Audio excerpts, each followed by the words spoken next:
కర్పూరానికి ఓ లక్షణం ఉంటుంది. లోకంలో ఏ వస్తువు అయినా ఆవిరైపోవాలి అంటే ముందు ద్రవం అయి, ఘనము ద్రవమై, ద్రవము వాయువై కలిసిపోతుంది ప్రకృతిలో. కర్పూరం అలా కాదు. ఘనము నుండి వాయువు అయ్యేటప్పుడు మధ్యలో ద్రవంగా నిలబడేది కొద్దిసేపు నిలబడుతుంది అంతే.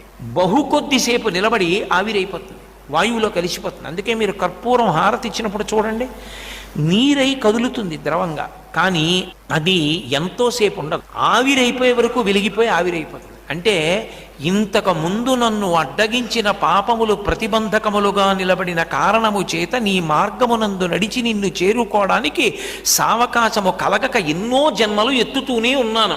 కానీ ఇక మళ్ళీ జన్మలెత్తి సాధన చేసి నిన్ను చేరుకోవడం కాదు. ఈ కర్పూరం ఎలా ఆవిరైపోయిందో నీ చుట్టూ తిరుగుతో, అలా నేను నీ యందు ఐక్యమైపోవాలి.